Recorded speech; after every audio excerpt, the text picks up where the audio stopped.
Hello, everybody. Today's topic of discussion is Chapter 2. It is a part of Employability Skills, Book 2.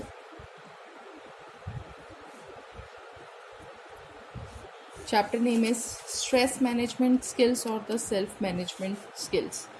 First of all, what is a stress? Stress is the emotional and physical strain. We can't say that it is a problem. It is basically a pressure that we feel in response to the outside world. Outside world means other than you. It can be physical strain, emotional, or the behavioral. So stress is the emotional or the physical disturbance that held in your body in response to the outside world. It can be physical, emotional, behavioral. Stress can be of two types: good stress as well as bad stress. It is good stress is also called as eustress. For how stress can be a good, if the stress taken leads to a positive result, then it is always referred to as a good stress or the eustress. For example, going before the exam exam days, you are taking stress in the exam days, which leads to a positive results and the good marks. It is a stress, but it is configured as a good stress. So we can say that stress is all not always bad. It can be a good stress have a good impact on your body. Bad stress, it can be due to many reasons. For example, financial condition, family stress, or the some peer relationships. These are maybe the cause of the bad stress. Bad stress always have an bad impact on the health. Bad stress leads to the increase in hormones cortisols. Cortisol is also called as the stress hormone, which got increased whenever you take more of the stress. If this cortisol, that is the stress hormone, get increased, then it leads to a bad impact on the body, which leads to chronic results. Chronic results in the health state can be sinking of the heart, or it can be a fatal. Next point is stressors. Who are stressors? Stressors are the agents. These are not the person. It can be considered as the agent that can cause stress. If anybody in the class teases you, then he act as a stressor for you, because of that activity, that person activity, you are getting under the stress. So stressors can be the agents which can cause the stress. So now the condition is this: how can you manage the stress? If you are having stress, bad stress or the good stress, how can you toll up with that stress? How can you manage that stress? And there are some techniques which leads to reduction in the stress, or it can be a good in the stress if you follow it. For example, if you are in the stress condition, then the basic thing is yoga, meditation, which leads to the calming of the mind, peace in the mind. Then third technique, nature walks.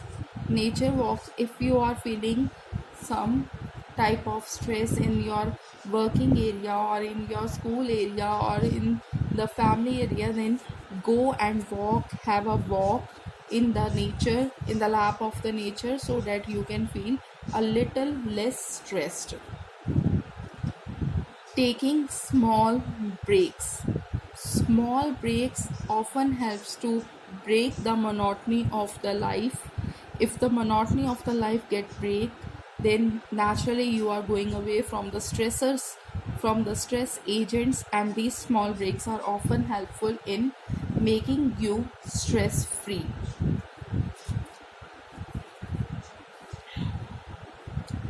Fifth point is physical exercise. Exercise always boosts up the production of the good neurotransmitters. I have already told you that the cortisols are the stress hormones which get increased whenever you feel stress. Stress means bad stress. For the good stress, we are also having hormones for the good stress, that are endorphins. Endorphins gets increased or improve your immune system, improve your sleep, and build and helps to build the confidence.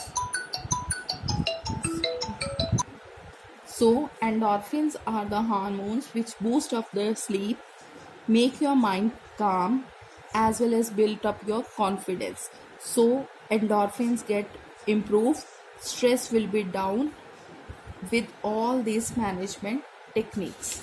Next point is self awareness, means perception of your personality. Everybody inside his heart or the mind always know what is his personality, what is his strengths, what is his weaknesses, beliefs, thoughts, emotions. So self awareness is talking to yourself about your feelings, weaknesses, strengths, and try to have a clear perception of your personality. Next term is self regulation. Self regulation is whenever a disruptive feelings or the emotions or the impulses comes in your mind, then the self regulation means it is the ability to manage your behavior, your emotions and thoughts in the long term perception. So in short, manage yourself is self regulation. Last topic is self motivation. Self motivation, if the person is not at all self motivated to do anything, to achieve any goal, then he or she can't find anything in his life. So self motivation is your ability which causes you to achieve the goal. Whatever the goal you have set for your life, you must have some motivational things around or the person around that gives you a motivation to achieve your goal and fulfill your dreams and always drive you ahead. Self motivation is of two types: intrinsic and extrinsic.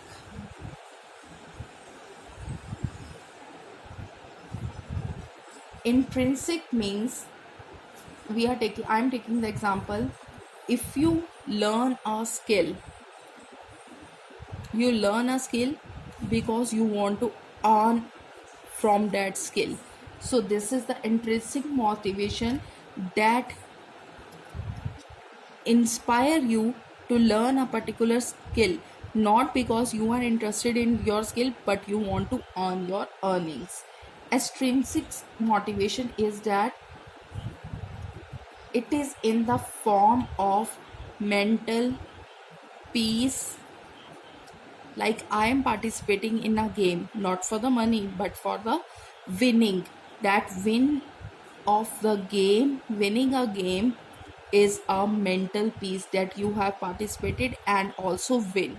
So intrinsic means to earn something, and extrinsic in mental peace. It is in the intrinsic is in the terms of the monetary gains, whereas it is in the peace of the mind. This is all this chapter, a very simple chapter. If you find any of the problem in that chapter, then feel free to ask. Thank you.